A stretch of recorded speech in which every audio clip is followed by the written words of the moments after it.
Hello friends, welcome to my YouTube channel Afshan study 09। Friends, आज हम आपके लिए लेकर आए हैं क्लास 10th की केमिस्ट्री का एक नया चैप्टर जिसका नाम है रासायनिक अभिक्रिया और समीकरण, chemical reactions and equations. Friends, अगर आप हमारे चैनल पर नए हैं तो हमारे चैनल को सब्सक्राइब करें और शेयर करें और साथ ही बेल आइकन को ज़रूर दबाएं, जिससे आने वाली हमारी नई वीडियोस का नोटिफिकेशन सबसे पहले आपको मिल सके। फ्रेंड्स, बिना टाइम को वेस्ट करे आगे बढ़ते हैं हमारे नए चैप्टर के साथ। ज़्यादातर लोग जानते होंगे कि रासायनिक अभिक्रिया होती क्या है। तो आज का हमारा पहला टॉपिक जो है रासायनिक अभिक्रिया। बात कर लेते हैं कि रासायनिक अभिक्रिया यानी केमिकल रिएक्शंस होती क्या है।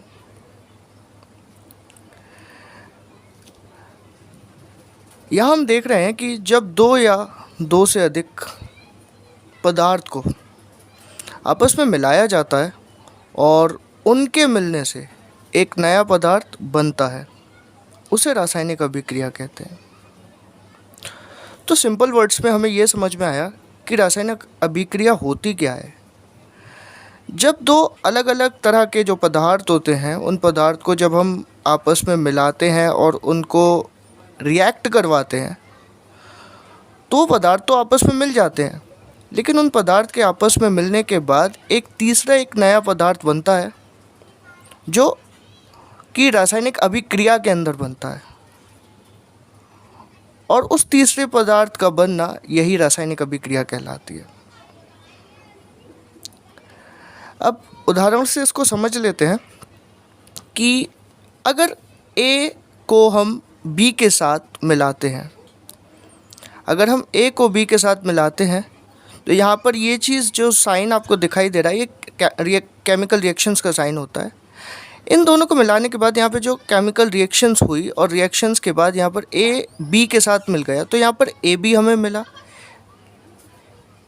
यानी अगर हम हाइड्रोजन को, A जो है वो हमारे लिए हाइड्रोजन है, यानी अगर हम हाइड्रोजन को ऑक्सीजन के साथ मिलाते हैं या ऑक्सीजन के साथ हम यहाँ पे इन दोनों को रिएक्ट करवाते हैं, तो यहाँ पे हम आगे देखेंगे कि केमिकल रिएक्शंस होने के बाद हमें हाइड्रोजन और ऑक्सीजन से मिला हुआ जो तीसरा पदार्थ यहाँ पे हमें मिलेगा वो जल होगा। यानी हाइड्रोजन का एक मॉलिक्यूल और ऑक्सीजन के दो मॉलिक्यूल आपस में मिलते हैं और मिलने के बाद जल का निर्माण करते हैं।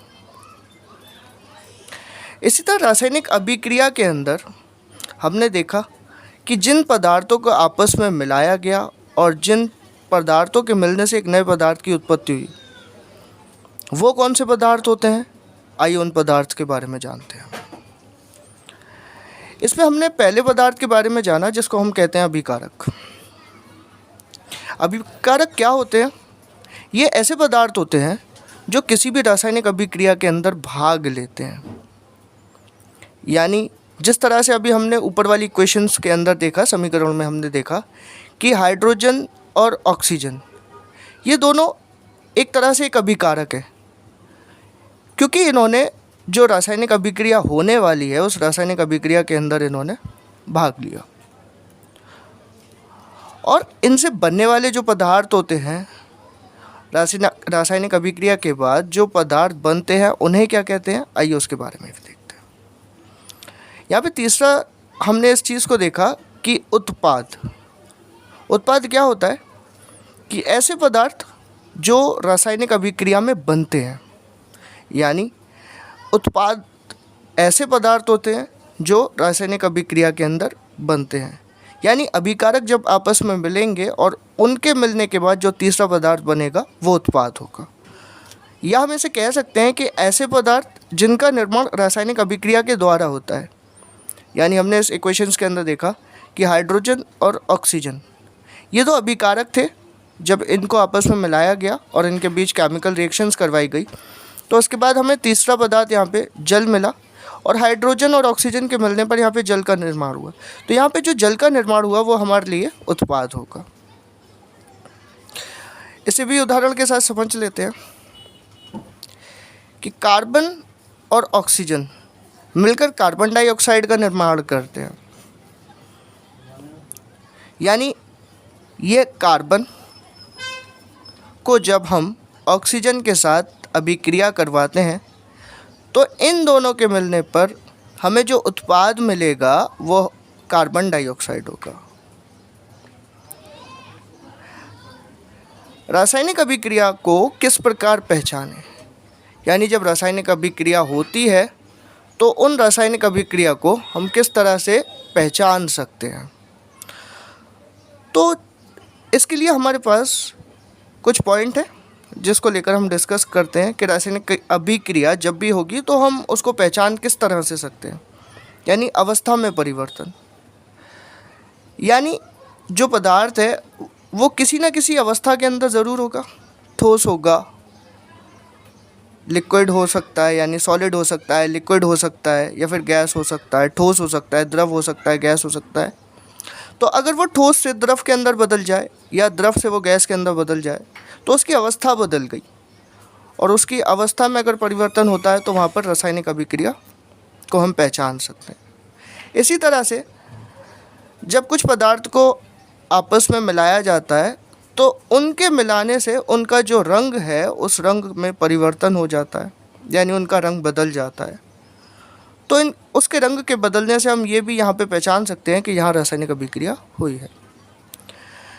इसी तरह थर्ड पॉइंट देखते हैं, तापमान में परिवर्तन। रासायनिक अभिक्रिया जब होती है, जब पदार्थ को आपस में मिलाया जाता है तो उससे उनका जो टेम्परेचर होता है, जो उनका तापमान होता है वो बदल जाता है, जिससे हम रासायनिक अभिक्रिया को पहचान सकते हैं। इसी तरह से गैस का उत्सर्जन, यानी कुछ रासायनिक अभिक्रिया ऐसी होती है जिसमें गैस का उत्सर्जन होता है, यानी गैस बनती है, रिलीज़ होती है। इसी तरह से ऊष्मा का उत्सर्जन, जिस तरह से गैस का उत्सर्जन है उसी तरह से ऊष्मा का भी उत्सर्जन होता है। यानी जब रासायनिक अभिक्रिया होती है तो उसमें ऊष्मा यानी हीट जो होती है उसका उत्सर्जन होता है, वो बनती है और वो रिलीज़ भी होती है। इसके बाद हम देखेंगे सफ़ेद अवक्षेप, यानी फॉर्मेशन ऑफ प्रेसिपिटेट।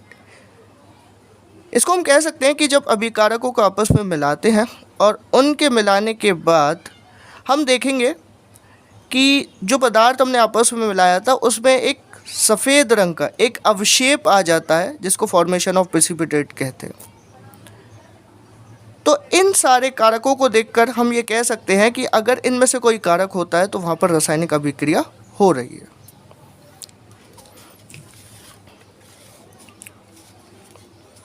इसके बाद हम बात करते हैं रासायनिक समीकरण की, यानी केमिकल इक्वेशंस की। रासायनिक अभिक्रिया को रासायनिक समीकरण द्वारा समझाया जा सकता है, यानी जो केमिकल इक्वेशंस है उसे केमिकल रिएक्शन से भी समझाया जा सकता है। यानी जो रासायनिक अभिक्रिया हो रही है उस रासायनिक अभिक्रिया को उसके रासायनिक समीकरण द्वारा समझाया जा सकता है।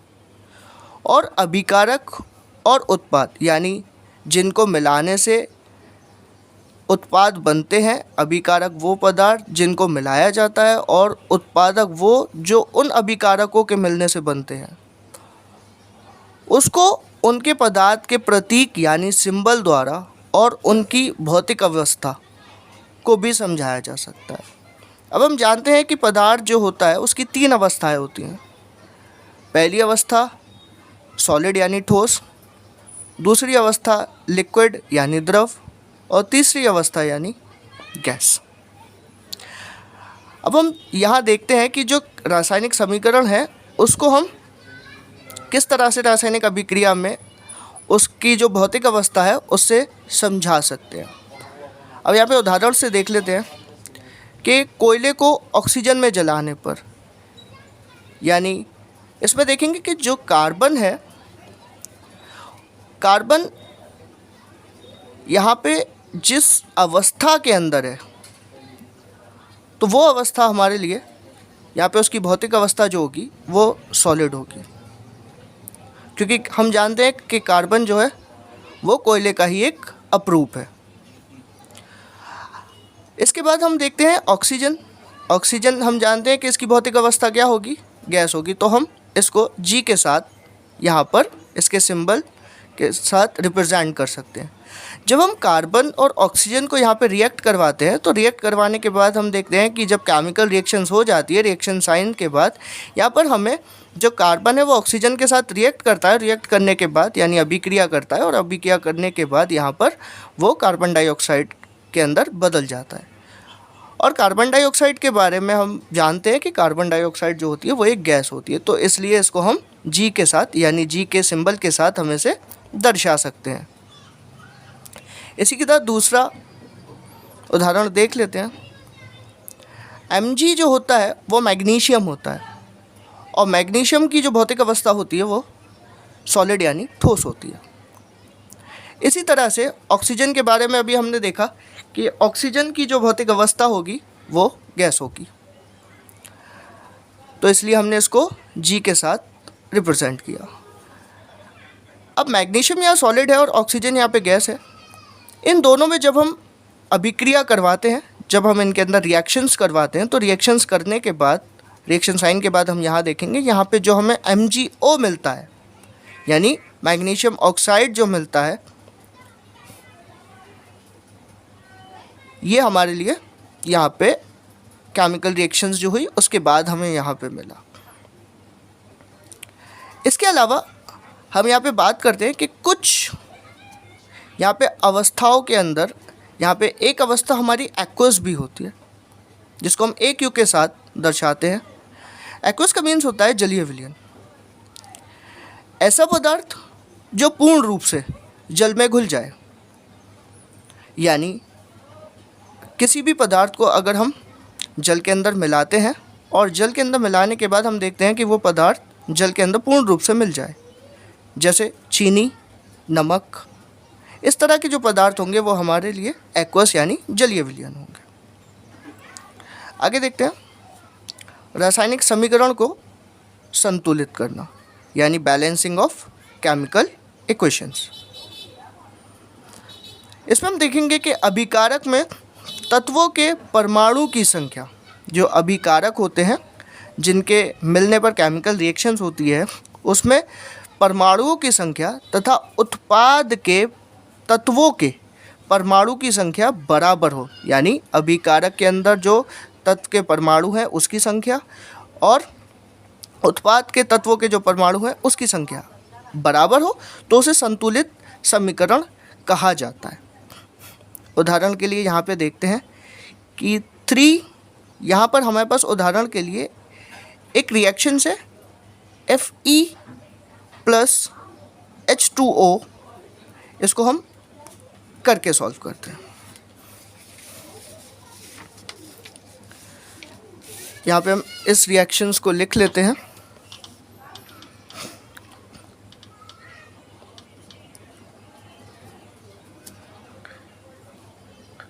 Fe plus H2O reaction sign Fe3O4 plus H2। यह हमें एक रासायनिक समीकरण दिया गया है और हमें यहाँ पे बताया गया है कि इस रासायनिक समीकरण को हमें संतुलित करना है।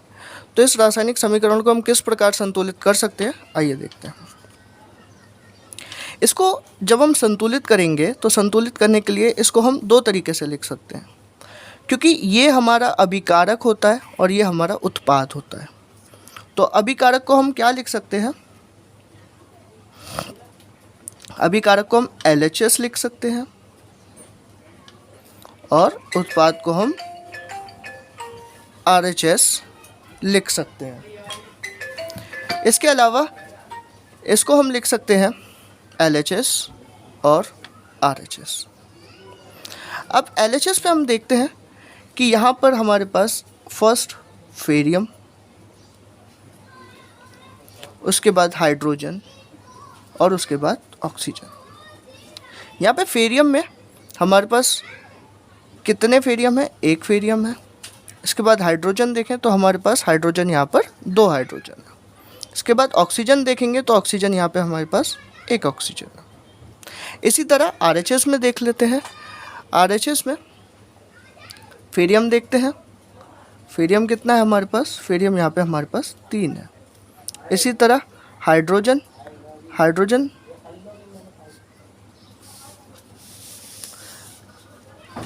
इसी तरह हाइड्रोजन यहाँ पर देख लेते हैं। हाइड्रोजन यहाँ पर हमारे पास 2 हाइड्रोजन है।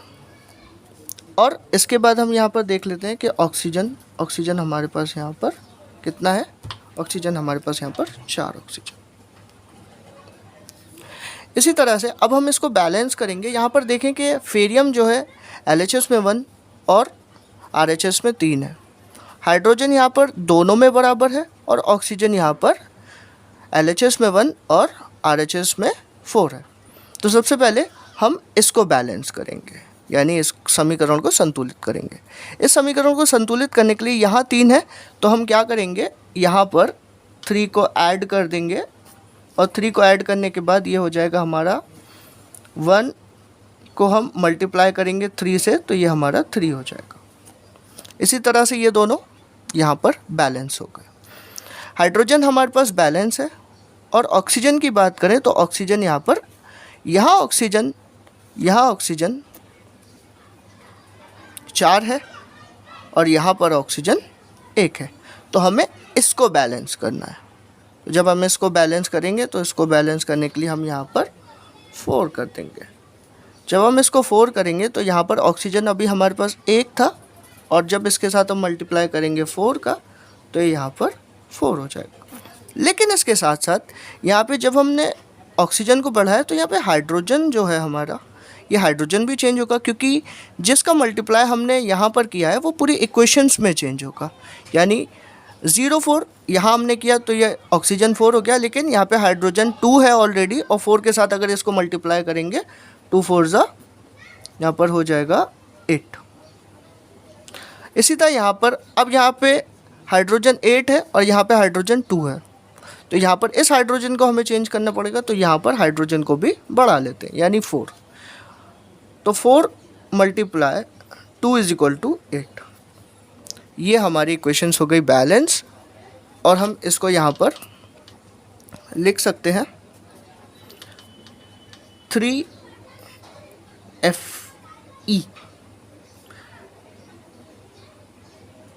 जो यहाँ पर ये है हमारा फेरियम, ये हमारा सॉलिड होगा। इसके बाद 4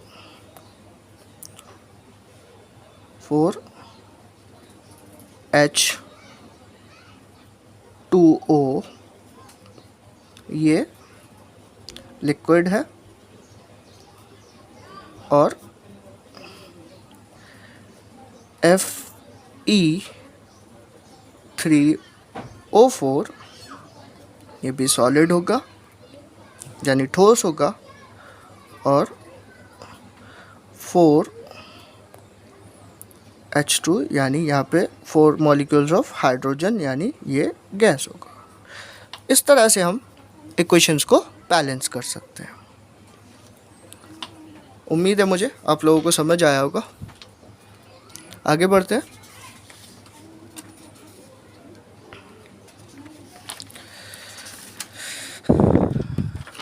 अब हम बात करते हैं आगे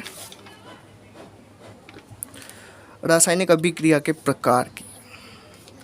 रासायनिक अभिक्रिया के प्रकार के बारे में हम बात करेंगे। इसमें हम कह सकते हैं कि सामान्य रासायनिक अभिक्रिया 4 प्रकार की होती है। पहली संयोजन अभिक्रिया, दूसरी वियोजन अभिक्रिया, तीसरी विस्थापन अभिक्रिया और चौथी द्विविस्थापन अभिक्रिया। आइए चलते हैं संयोजन अभिक्रिया को समझते हैं। क्या होती है संयोजन अभिक्रिया? वह अभिक्रिया जिनमें 2 या 2 से अधिक अभिकारक मिलकर उत्पाद का निर्माण करते हैं। तो यहाँ पे हम कह सकते हैं कि ऐसी अभिक्रिया है जिनमें 2 या 2 से ज़्यादा अभिकारक मिलते हैं और मिलकर उत्पाद का निर्माण करते हैं, उन्हें संयोजन अभिक्रिया कहते हैं। उदाहरण के लिए A और B यानी 2 यहाँ पर अभिकारक हैं जो मिल रहे हैं और मिलकर यहाँ पर सी का निर्माण कर रहे हैं, यानी सी एक उत्पाद है। तो दो या दो से ज़्यादा अभिकारक जब मिलते हैं और मिलकर एक उत्पाद का निर्माण करते हैं तो उस तरह की अभिक्रिया को हम संयोजन अभिक्रिया कहते हैं। जैसे कार्बन, कार्बन हमने जाना था कि कार्बन एक ठोस है और कार्बन जब ऑक्सीजन के साथ अभिक्रिया करता है तो हमें कार्बन डाइऑक्साइड गैस मिलती है। इसी तरह दूसरी अभिक्रिया में हाइड्रोजन, हाइड्रोजन एक गैस है और हाइड्रोजन जब ऑक्सीजन के साथ अभिक्रिया करती है तो यहाँ पे हमें जल मिलता है। यानी हाइड्रोजन का एक मॉलिक्यूल ऑक्सीजन के दो मॉलिक्यूल के साथ यानी 2 मोल के साथ अभिक्रिया करता है और अभिक्रिया करने के बाद यहाँ पर जल का उत्पाद करता है। इसके बाद आगे बढ़ते हैं, वियोजन अभिक्रिया किसे कहते हैं इसके बारे में भी जानते हैं। ऐसी अभिक्रिया जिनमें एक अभिकारक टूटकर 2 या 2 से अधिक अभिकारकों में बदल जाता है। वियोजन अभिक्रिया ऐसी अभिक्रियाएं होती हैं जिसमें अभिकारक दूसरे अभिकारक से मिलता नहीं है। इसमें अभिकारक टूट जाता है, यानी एक अभिकारक टूटता है और टूटकर वो 2 या 2 से ज़्यादा उत्पादकों के अंदर बदल जाता है। ऐसी अभिक्रिया को वियोजन अभिक्रिया कहते हैं। उदाहरण से इसे समझते हैं कि यहाँ पर ए जो है वो एक अभिकारक है। जब इस अभिकारक में को हमने रिएक्ट करवाया, यानी इसके ऊपर जब हीट को ट्रांसफ़र किया, यानी ऊष्मा इसके ऊपर या फिर इसके अंदर वैद्युत जो थी यानी जो इलेक्ट्रिसिटी होती है उसको हमने इसके अंदर ट्रांसफ़र किया, तो उससे क्या होगा कि ये टूट जाएगा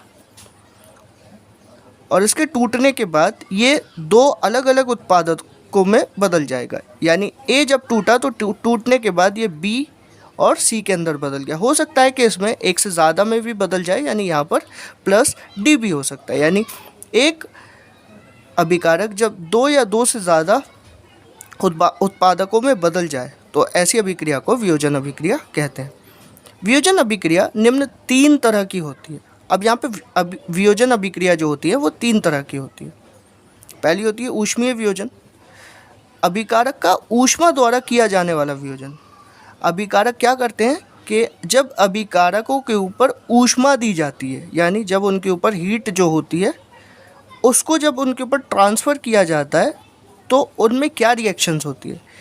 CaCO3 जिसको हम कैल्शियम कार्बोनेट बोलते हैं, जब हम कैल्शियम कार्बोनेट के ऊपर हीट को ट्रांसफ़र करते हैं, यानी जब इसके ऊपर ऊष्मा दी जाती है तो ये CaO यानी कैल्शियम ऑक्साइड और CO2 यानी कार्बन डाइऑक्साइड के अंदर बदल जाता है। अब यहाँ पर जो कैल्शियम कार्बोनेट है इसने किसी दूसरे अभिकारक के साथ अभिक्रिया नहीं की, इसके ऊपर हमने हीट को ट्रांसफ़र किया, यानी इसके ऊपर ऊष्मा प्रवाहित की। जब हमने इसके ऊपर ऊष्मा प्रवाहित की तो हमने देखा कि उसके बाद ये 2 अभिकारकों के अंदर बदल गया, यानी इसमें से कैल्शियम जो था वो ऑक्साइड के साथ मिल गया, यानी वो कैल्शियम ऑक्साइड बन गया और बाकी CO2 कार्बन डाइऑक्साइड के अंदर यानी जो कि गैस है उसके अंदर बदल गया। आगे देखते हैं।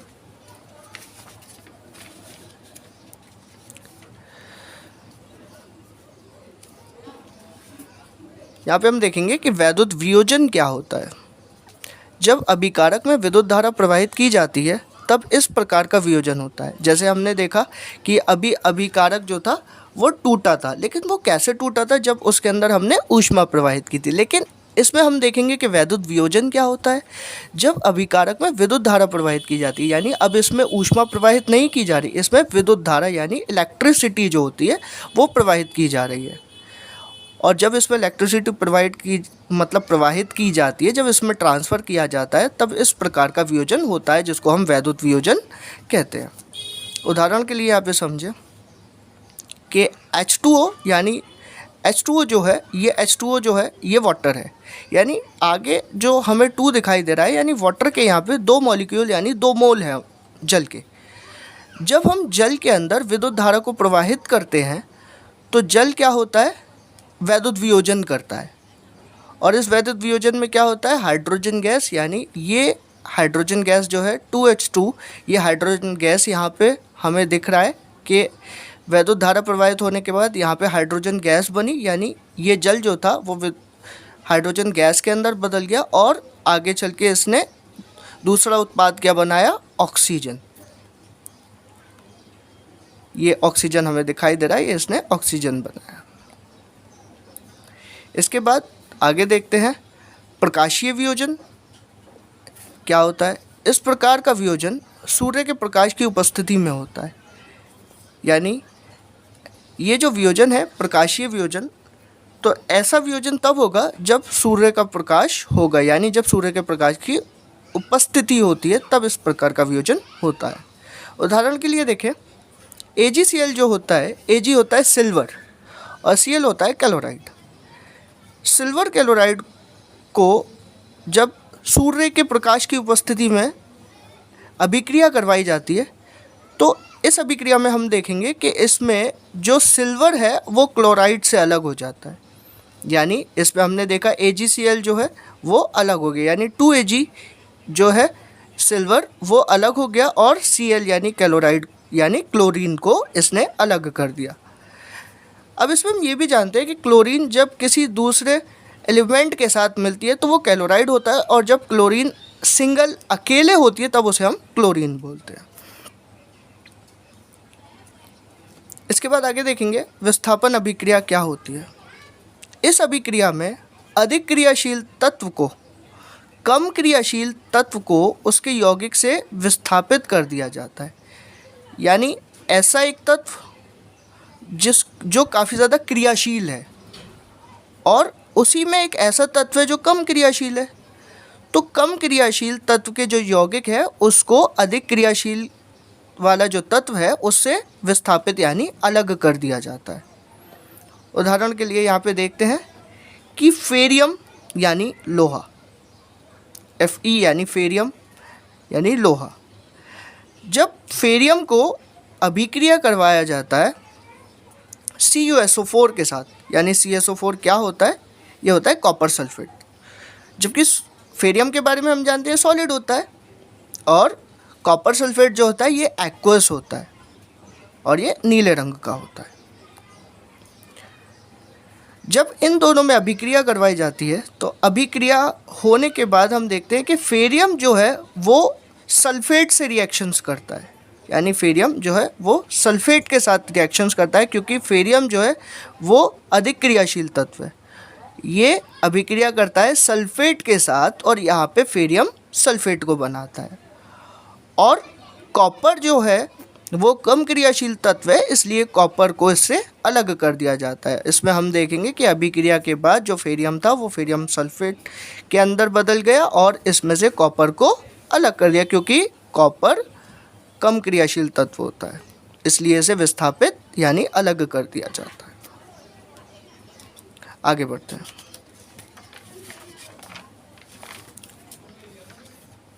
इसके बाद हम बात करेंगे द्विविस्थापन अभिक्रिया के बारे में। द्विविस्थापन अभिक्रिया होती क्या है?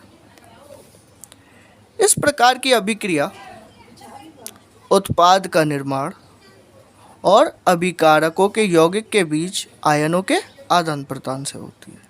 यानी द्विविस्थापन अभिक्रिया इस प्रकार की अभिक्रिया है, इसमें उत्पादकों का निर्माण, जो अभिकारक है उसके जो यौगिक है उनके बीच जो उनके आयन्स है उनके बदल जाने से या उनके आदान और प्रदान से होता है। जैसे हम देखेंगे यहाँ पे Na2SO4 यानी सोडियम सल्फेट। सोडियम सल्फेट एक एक्वस है और सोडियम सल्फेट के साथ BaCl2 यानी बेरियम क्लोराइड, ये भी एक्वस है। जब इन दोनों के बीच अभिक्रिया करवाई जाती है तो हम देखते हैं कि इसमें जो इनके आयन्स हैं वो इनके आयन्स और आयन्स जो है वो आपस में अपने यौगिकों का आदान प्रदान कर लेते हैं। जैसे सोडियम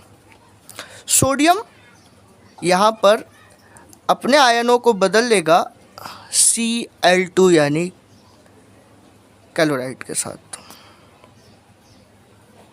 और यहाँ पे हम देखेंगे बेरियम जो है वो अपने आयनों को बदलेगा यानी आदान प्रदान करेगा SO4 यानी सल्फेट के साथ।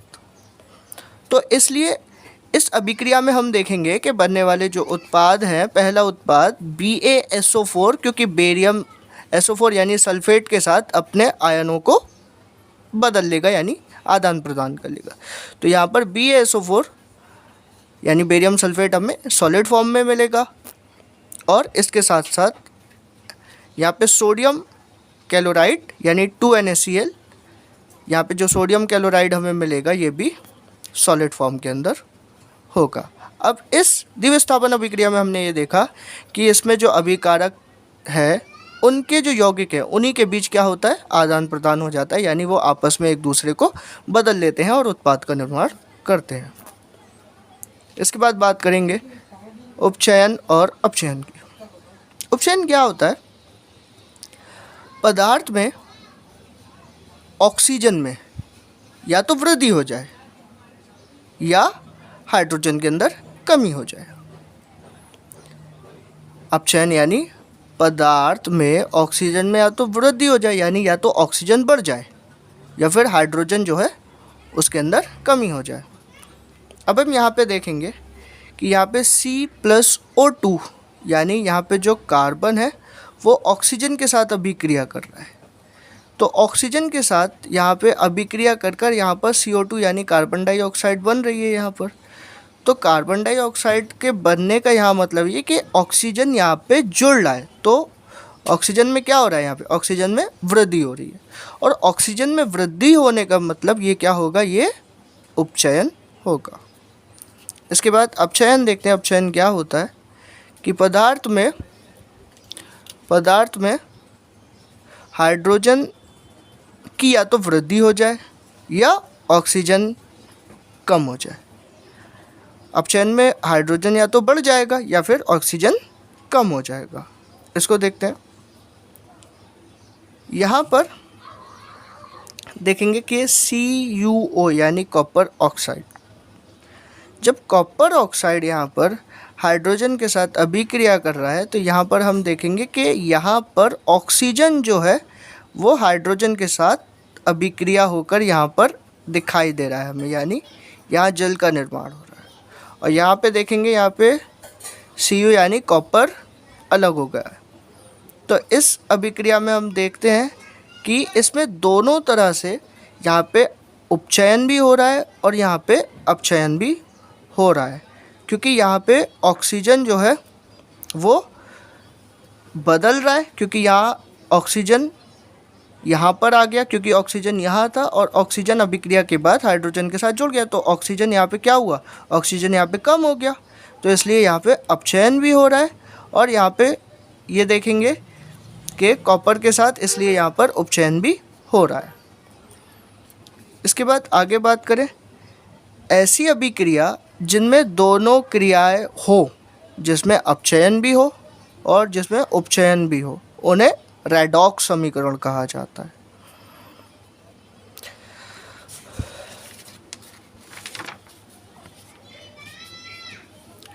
हम बात करते हैं कि संक्षारण किसे कहते हैं। संक्षारण के बारे में बात करते हैं। संक्षारण किसे कहते हैं? जब कोई धातु यानी कोई भी मेटल पानी, वायु, नमी यानी आर्द्रता जो होती है वो नमी होती है, इनके आदि के संपर्क में यानी कांटेक्ट में आते हैं, तब धातुएं क्या होती हैं, संक्षारित हो जाती हैं। संक्षारित होने का मतलब ये है कि कोई भी धातु पानी के कांटेक्ट में आ जाए या फिर एयर के कांटेक्ट में या फिर आर्द्रता यानी नमी के कांटेक्ट में जब आ जाती है तो उनके कांटेक्ट में आने पर धातुएं जो होती हैं वो संक्षारित हो जाती हैं। जैसे हम कह सकते हैं कि लोहे पे जंग का लगना और चांदी पे काली परत का चढ़ना, ये संक्षारण के उदाहरण हैं। इसके बाद देखते हैं विक्रगंधिता क्या होती है। ऐसे पदार्थ जो वसा युक्त होते हैं तथा ऐसे खाद्य पदार्थ जो तेलीय होते हैं। ऐसे पदार्थ जिनके अंदर वसा होती है यानी फैट होता है, और ऐसे खाद्य पदार्थ जो हम खाने के लिए यूज़ करते हैं जैसे स्नैक्स पैकेट्स वगैरह होते हैं, ऐसे पदार्थ जो तेलीय होते हैं तथा वायु के संपर्क में आने पर जब ये जो एयर होती है उसके कांटेक्ट में आते हैं तो उसके कांटेक्ट में आने पर ये उपचयित हो जाते हैं। उपचयित होने का मतलब ये है कि इनका जो स्वाद है वो बदल जाता है और इनके अंदर से एक अलग सी स्मेल जो होती है वो आने लगती है, या इनकी जो स्मेल है वो बदल जाती है। इसको हम विकृगंधता कहेंगे। ऊष्माक्षेपीय अभिक्रिया क्या होती है? जिन अभिक्रिया में उत्पाद के निर्माण के साथ साथ ऊष्मा का भी उत्सर्जन होता है, उन्हें ऊष्माक्षेपीय अभिक्रिया कहते हैं। यानी ऊष्माक्षेपीय अभिक्रिया वो होती हैं जिन अभिक्रिया में उत्पाद तो बनता है, उसके साथ साथ ऊष्मा यानी हीट का भी निकलना होता है, यानी हीट भी रिलीज़ होती है, उन्हें ऊष्माक्षेपीय अभिक्रिया कहते हैं। जैसे उदाहरण के लिए हम कह सकते हैं कि CH4 यानी ये मीथेन है जो कि एक गैस है, और ऑक्सीजन। मीथेन और ऑक्सीजन जब आपस में अभिक्रिया करते हैं तो ये साथ में कार्बन डाइऑक्साइड, जल और ऊष्मा जो होती है, हीट जो होती है, उसका भी उत्सर्जन यहाँ पे होता है इस अभिक्रिया के अंदर। इसके बाद ऊष्माशोषी अभिक्रिया क्या होती है? ऐसी अभिक्रिया जिनको तोड़ने के लिए ऊष्मा या विद्युत की आवश्यकता होती है। जैसे अभी हमने वियोजन की बात की थी और उसके अंदर हमने देखा था कि ऐसे अभिकारक जिनको हम जो कि ऊष्मा या फिर वैद्युत से क्या हो जाते हैं, दो या दो से ज़्यादा उत्पादकों के अंदर बदल जाते हैं। और इसमें भी हमने यही चीज़ देखा कि ऐसे अभिकारक जिनको तोड़ने के लिए ऊष्मा या फिर यानी हीट या जो इलेक्ट्रिक करंट होता है, जो विद्युत होती है, उसकी आवश्यकता होती है, तो उसे ऊष्मा शोषी अभिक्रिया कहते हैं। इसी के साथ फ्रेंड्स आज का जो हमारा पार्ट था वो हो चुका है पूरा, और मिलते हैं फिर नेक्स्ट वीडियो के अंदर। अगर आपको हमारी वीडियो पसंद आए तो प्लीज़ लाइक करें, शेयर करें और कमेंट करें, और बेल आइकन को भी प्रेस करें ताकि हमारे आगे आने वाली जो न्यू वीडियो है उसका नोटिफिकेशन आपको मिल सके। मिलते हैं जल्दी नई वीडियो के साथ। Thank you.